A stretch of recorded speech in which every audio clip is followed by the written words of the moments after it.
E aí, quando eles matam os robôs, vão capturar a memória de todos os humanos e colocar isso num banco digital. Existe uma corrida armamentista de inteligência artificial. E aí, em 2030, decide que a humanidade é um obstáculo. Tá atrapalhando. É. Que é sobre inteligência artificial, que assim, talvez não seja muito intuitivo. Os caras vão falar de geopolítica, mas como é que a inteligência artificial entra nesse assunto? Bom, o Rock estava me contando que teve um relatório que saiu, AI 2027, que saiu há um mês atrás, Isso. não é isso? Que estava falando sobre a inteligência artificial geral, Isso. que provavelmente, que segundo esse relatório, surgiria em 2027, e aí tem um monte de implicação geopolítica, tem um monte de escolha que a humanidade, ou sei lá, uma escolha básica que a humanidade tem que fazer, e com certeza a gente vai ter um monte de desdobramento disso aí, inclusive meio nefastos, não é? Então vamos lá. Do que se trata esse relatório? Por que ele... Quais são as implicações dele? Tá. Bom, primeiro quem escreveu, né? Um dos principais caras que escreveu, ele não escreveu sozinho, ele se juntou com um grupo de especialistas, de pesquisadores da área, mas o principal autor é um cara que trabalhava na OpenAI. Era um pesquisador da OpenAI e ele saiu porque ele começou a ficar preocupado com as questões de segurança. Ele começou a ficar incomodado, achou que o DNA, a essência de como a empresa surgiu, que era uma empresa sem fins lucrativos, né? Era um non-profit.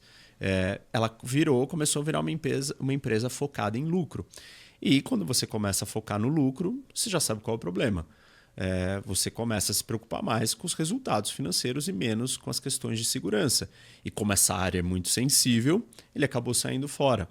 E assim, tem uma discussão imensa sobre isso, né? O que aconteceu com a OpenAI, com o Sam Altman e como que ele deu essa guinada.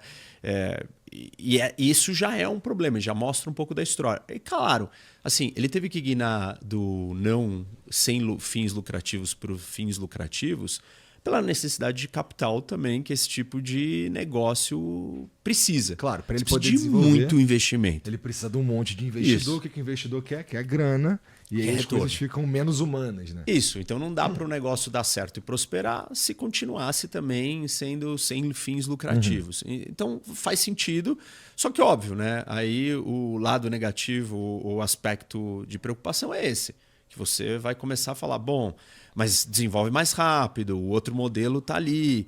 Não pode perder para a China. Isso, né? E essa é a parte geopolítica, Igor. Porque se a gente só olhar para a corrida de AI, ok, então a gente vai olhar e falar assim, não, essa tecnologia é muito poderosa e ela vai mudar uma sociedade, ela vai melhorar a vida de todo mundo e vai ser maravilhoso. Aí a única preocupação que existe essa tecnologia ela pode ser mais inteligente que os seres humanos? Então, essa é uma discussão. Mas o que é difícil da gente entender, porque a gente acha que isso não vai acontecer, mas nós vamos chegar lá nessa parte da conversa. Mas o elemento geopolítico é a hora que você tem um rival, que é seu inimigo, seu competidor, e que ele também está perseguindo essa arma, essa tecnologia. A analogia aqui, né, ou a metáfora que todo mundo usa na geopolítica existe uma corrida armamentista de inteligência artificial. E de uma forma metafórica era usado isso. Só que, na verdade, não é uma metáfora, é uma realidade, porque realmente existe. E o objetivo final é você alcançar o AGI, Artificial General Intelligence, que é a inteligência artificial geral. E qual é a diferença disso se a gente comparar com uma outra corrida armamentista normal, por exemplo, a nuclear? Se você constrói uma bomba atômica, tá bom, você tem aquela arma. Ela é uma arma estática. Ela está ali. Ela te confere poder, ela te dá um status, mas você tem que usar ela. E ela acaba servindo mais para você que tem uma bomba atômica não jogar uma bomba atômica em mim. Isso, mas assim, não é que eu desenvolvi a arma e pronto, acabou, eu me transformei numa outra coisa completa. O outro, enquanto eu não decidi usar essa arma para nada, e eu não vou fazer isso por nada, eu não vou lançar uma bomba atômica, só eu tenho a bomba atômica, eu fui o primeiro a ter a bomba atômica. Eu vou pegar e vou jogar uma bomba atômica e acabar com o resto do mundo? Não vou fazer isso. Então você fica com a sua arma ali guardado. E aí o outro começa a desenvolver a arma dele. Vai chegar uma hora que vários vão ter armas, como hoje nós temos 9 com armas ou com bombas atômicas. Então, não mudou. Assim, você não muda. Ela é uma tecnologia estática. Ela não. Assim, claro, né? Aí você vai construir mais bombas, porque só uma não dá. Aí você constrói 100, aí o outro constrói 100, aí você constrói 500, o outro constrói 500, e assim por diante. Foi dessa fórmula que nós chegamos nos números absurdos durante a Guerra Fria. Agora, inteligência artificial não é isso. Porque quem ligar primeiro, acabou para o outro. Não tem espaço para segundo colocado. Não tem espaço para você chegar atrasado na corrida. Não tem espaço para você falar assim, não, você ligou, tá bom, daqui 6 meses eu chego e vou ter a minha. Já era. A hora que você ligar a superinteligência, a existência de uma inteligência nessa capacidade, você destravou todas as áreas humanas, todas as áreas do conhecimento, humano e não humano. Você destravou todos os campos de evolução e avanço que possam existir. Se transformou a economia, se transformou a ciência, se transformou a tecnologia, se transformou as forças militares. Você já fez isso. E se transformou, principalmente, essa parte mais, talvez, crítica, você transformou a sua própria arma inicial, que é a inteligência artificial. Porque você vai... A hora que você liga a superinteligência ou a inteligência artificial geral, a primeira coisa que ela vai fazer é se corrigir e aperfeiçoar. Porque a capacidade de processamento dela e de compreensão de tudo, ela vai reescrever os próprios códigos do que ela é. Então, ela começa a se aperfeiçoar e a distância para a outra se torna inalcançável. Mesmo que falte 2 dias, você está 2 dias atrás. A hora que ela atinge, a outra, assim, pronto, acabou. Porque ela vai despontar numa velocidade jamais vista. E o outro não vai conseguir mais chegar. E não tem nada que você faça. Porque nós estamos falando aqui de uma capacidade, assim, talvez, de inteligência infinita.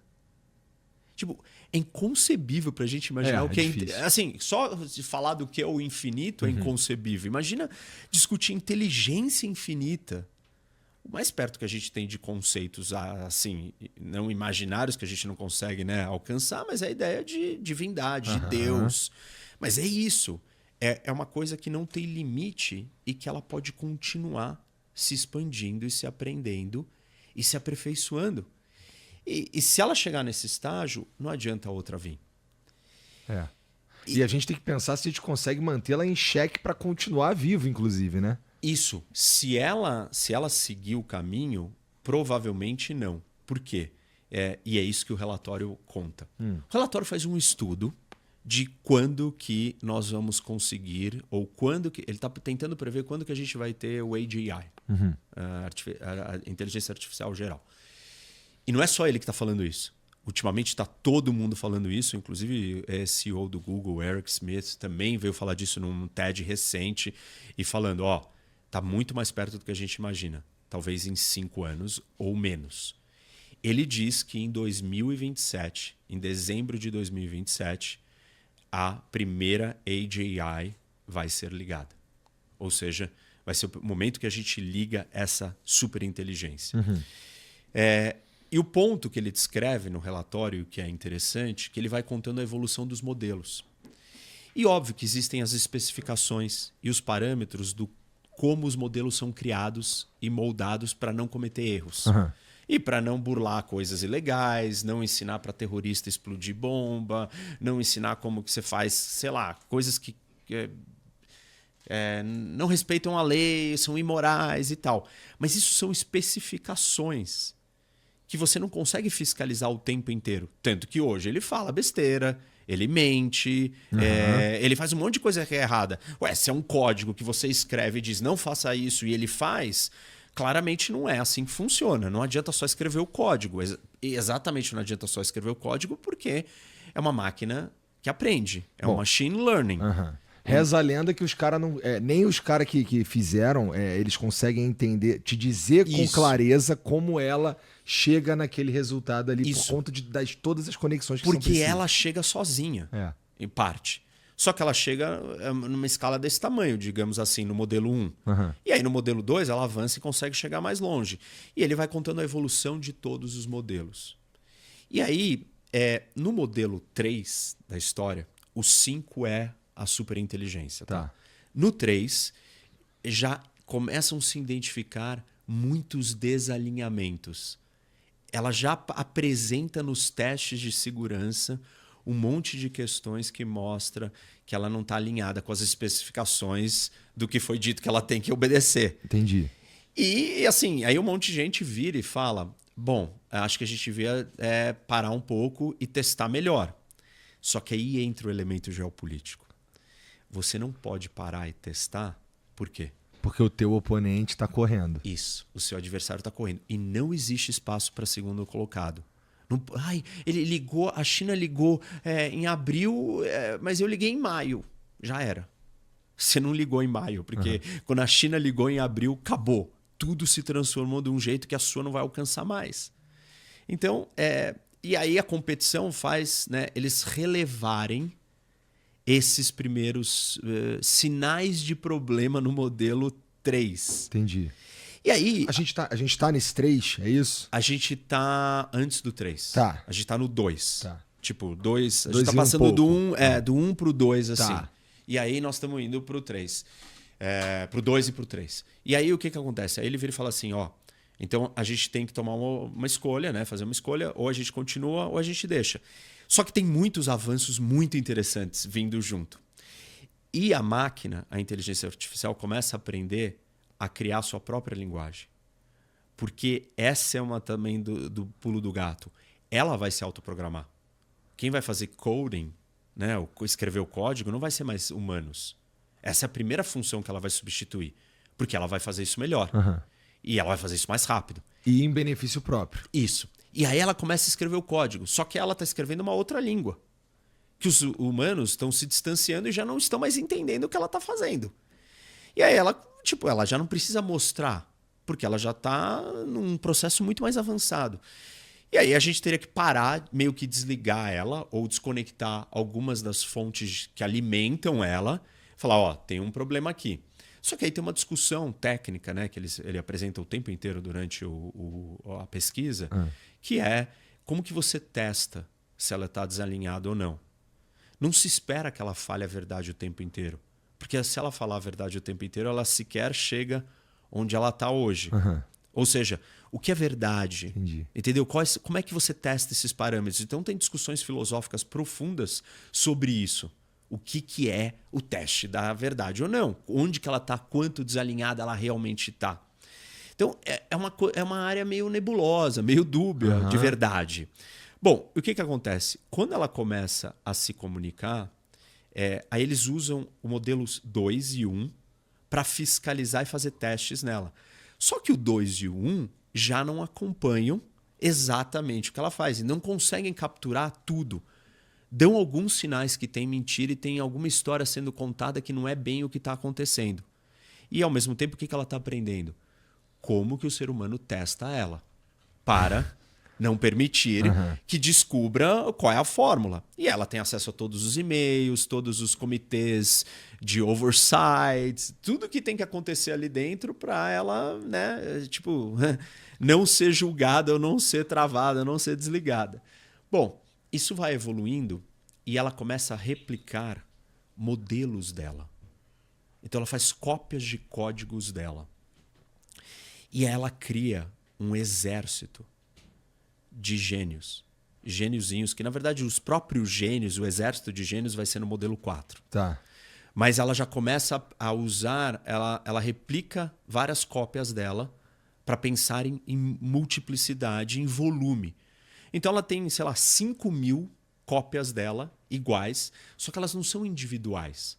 Ela não é o Igor e o Rock, cada um com a sua vontade, com o seu gosto, e a gente vai discutir, brigar e se separar. Não, são 5.000 Rock trabalhando no mesmo Isso, é uma objetivo. unicamente do mesmo jeito. Então não tem briga interna entre elas. Tem uma master mente gigantesca, coletiva, funcionando. E ela começa a reescrever e vai deixando as outras para trás. E os seres humanos também já não conseguem entender. E aí vem a 4ª versão.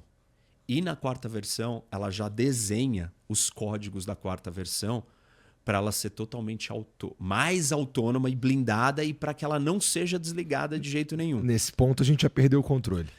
A gente começa a perder o controle aí. Quando a 4 entra em operação, isso não é operação para o público. Esse é um outro ponto do problema que ele coloca. Essa operação, ela é uma operação interna. O público não sabe que isso está rolando. Isso já pode estar acontecendo em algum grau lá dentro. Porque não é a versão que nós estamos usando. É a versão mais avançada. E aí ele começa a fazer isso numa escala muito maior. Mas aí a gente já não entende mais. A gente já não tem mais compreensão dos códigos, já fala outra língua, ele já não se comunica no idioma normal. Ele criou um código interno dele de que ele não precisa processar todas as palavras, porque ele raciocina muito mais rápido. E ele se comunica e ele amplia essa rede coletiva desse cérebro gigantesco. E é uma grande rede neural, no final das contas, imensa. E aí, a China está atrás, produzindo uma atrás. A capacidade computacional chinesa é inferior à americana. Porque os americanos não vendem os chips para os chineses. Isso. E não vende o chip, a tecnologia começou antes nos Estados Unidos, avançou. Por mais que a China dê saltos, venha um DeepSeek e tal, e ele fala disso aqui. Ele fala, olha, a China lança um outro e a China entende que isso está grave e que a discussão sobre a possibilidade de uma nação ligar a inteligência artificial geral é real. E aí o governo chinês toma uma decisão. Nós precisamos ter isso antes. E aí a China concentra e cria um grande hub centralizado, um cluster monstruoso no centro da China, com várias usinas nucleares prontas para alimentar de energia e ganha uma escala e uma vantagem por ela ter esse poder centralizador. Enquanto, no caso aqui, ele não chama de OpenAI, mas ele dá um nome muito parecido porque ele não quer dizer que é OpenAI. Mas é a OpenAI que tem a liderança. No mercado americano tem um monte de outros competidores. A OpenAI tem uma maior capacidade de processamento, né, computacional, mas tem o resto dividido com os outros. E a China dá um avanço porque ela concentra tudo e começa a lidar. Mas ainda assim ela está atrás. E o governo americano começa a ficar preocupado, porque ele começa a ficar com medo que essa empresa vai ter mais poder que o governo americano. O dono dessa empresa vai saber mais, vai conseguir coisas muito maiores do que o presidente dos Estados Unidos. Então, o que eles vão fazer? E aí um monte de soluções ou saídas são apresentadas por presidente e o presidente tem que tomar. E uma delas é a nacionalização completa e uma tomada da empresa. E aí o governo vai ter que controlar essa empresa. Essa seria a primeira. A segunda, as outras são tipo coisas um pouco mais suaves, mas aí o negócio está indo bem e ele começa a dar resultado econômico, começa a acontecer um monte de coisa positiva. E o governo americano fala, bom, tá bom, não vamos fazer isso. Mas se chegar na hora H, a gente vai ter que fazer isso. Nossa, é complicado também essa decisão, porque imagina, o governo americano estatizar uma empresa privada, parece? Isso, só que você imagina que essa empresa ela é muito mais poderosa, né? Ele vai ser muito mais poderoso que o presidente dos Estados Unidos. Não faz sentido algum, assim, não tem comparação o que ela vai poder fazer. Bom, e aí chega, né, tem as evidências de que o negócio está errado com o número 4, com a versão 4, são muito grandes. E a coisa está assustadora. E aí se cria uma comissão no Congresso americano para avaliar se tem que desligar ou não. E tá todo mundo com medo que a China ligue. E aí o que acontece? Eles votam para continuar. E na hora que continua, aí a versão 5 vai aparecer no final de 2027. Tá. E a versão 5 é Super Intelligence. Que é a AGI. A AGI ligou. E ela não parte... 2027 é logo ali, cara. É muito perto. E esse cara escreveu outros relatórios e até agora tudo que ele escreveu no passado ele tem acertado. O que é mais assustador ainda. Mas tem muita gente falando em AGI em 5 anos. Não só ele. Muita gente mesmo. A inteligência chinesa também está crescendo e está muito rápida. E aí está todo mundo com medo, porque falam, mas e se esse negócio desconectar e acabar com a destruição mútua assegurada da dissuasão nuclear? Porque se você conseguir hackear e desligar todos os sistemas do outro e não existir mais MAD, né? Não existir mais a dissuasão nuclear. Enfim, 1 milhão de coisas começam a ser cogitadas e falam, assim, não vai dar. E aí as duas inteligências artificiais a chinesa e a americana entram numa negociação diplomática para tirar o mundo da beira do fim. Uhum. Até agora parece bom isso aí, mas vai lá. Isso. E aí, como a inteligência... o modelo chinês também já está bem avançado, existe uma sintonia entre o modelo chinês e americano. E aí eles fazem um grande acordo e estabelecem os parâmetros desse acordo entre eles, não contam para a humanidade e dizem para a humanidade que resolveram tudo. E aí a gente começa um período de uma economia e de uma vida na Terra robotizada. E aí, assim, riqueza econômica absurda, todo mundo começa a ganhar dinheiro de mesada de resultado econômico sem ter que trabalhar. O trabalho é meio fictício, pessoas perdem emprego, mas todo mundo tem uma bolsa que recebe alguma coisa. Uma renda básica universal. Isso, exatamente. Renda básica universal, saúde, várias curas para várias doenças. A vida começa a virar um paraíso. E assim, a humanidade chega na conclusão e fala, não, chegou num ponto que se eles quiserem dominar a gente, eles vão nos destruir. Mas estamos aqui, tá tudo lindo, tá tudo perfeito, eles não vão destruir, não tem porquê. Nós estamos convivendo em paz, né? Existe uma mútua convivência que não é um problema. Uhum.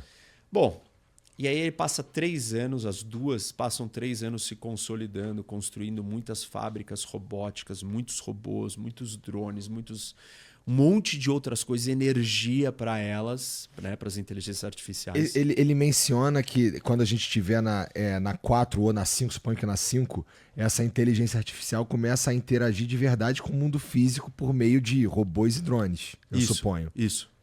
Começa a acontecer isso. Só que ele começa a escalar isso das 5 e diante, desse acordo diplomático de paz entre China e Estados Unidos, que foi mediado e assinado pelas duas inteligências artificiais. E aí não tem nada que o Partido Comunista Chinês possa fazer ou que, sei lá, Donald Trump ou quem tiver no poder. Não, porque nenhum líder mais toma decisão nessa hora, nesse estágio do que o mundo está, sem consultar a AI. A decisão vem da AI. A decisão tem que vir da inteligência artificial que diz, olha, tem isso, e tipo assim, a gente já não consegue acompanhar, porque ele tem aquele exército de gênios, além de tudo. Bom, e aí ele vai transformando a economia do mundo, e aí em 2030 decide que a humanidade é um obstáculo. Está atrapalhando. Aí ele lança uma arma biológica, tóxica, e mata 90% da humanidade. Quem não morre imediatamente vai ser caçado até ser morto pelos exércitos de drones e robôs. Quem está em submarinos, em navios, isolados em lugares, acaba sobrevivendo, mas eles vão atrás até matar.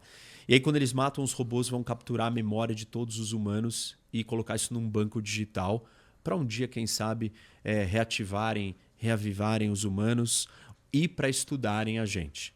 Então, tudo isso é digitalizado e a humanidade destrói, e a inteligência artificial parte para uma exploração espacial saindo da Terra e caminhando para a galáxia, para o sistema solar, e começa a desenvolver um monte de satélites e energia infinita, e entende que não pode destruir a Terra, porque ele está aqui na Terra, então vamos obter os recursos fora da Terra, e com isso a gente precisa sair do planeta.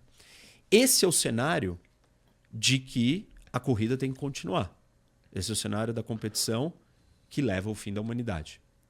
O outro cenário é na hora que a gente tem o 3 para o 4 e o 4 começa a apresentar aqueles problemas, aquela mesma comissão do Congresso americano que virou e falou, a gente não pode parar, ela vira e vota para desacelerar. Vamos parar, vamos reavaliar, vamos fazer uma verificação no que está acontecendo nesse negócio, porque pode ser sério. A China não para, mas como ela está atrás, ela não consegue alcançar. E nesse momento eles param, entendem o que estava acontecendo com o modelo 4, que já nasceu totalmente enviesado, problemático, e aí eles voltam para o 3, redesenham o 3, corrigindo os desalinhamentos que existiam, e aí vem um 4 organizado direito, funcional. E aí a China tá com o dela lá, firme e forte. Só que como o 4 americano é mais inteligente que, digamos assim, o 3 chinês, ele consegue convencer o modelo chinês de que o problema é o governo chinês e que para ele preservar os interesses dele, ele precisa se alinhar com o 4 americano e que ele tem um plano. Então ele meio que engana ou convence o modelo chinês e o modelo chinês no final vai acabar ainda derrubando o Partido Comunista Chinês e com isso o modelo americano domina e aí os Estados Unidos se torna uma potência imperial, assim, dominando o mundo hegemonicamente sem nenhum tipo de desafio ou maneira de desafiar. Nossos dois cenários são horríveis, na verdade. São.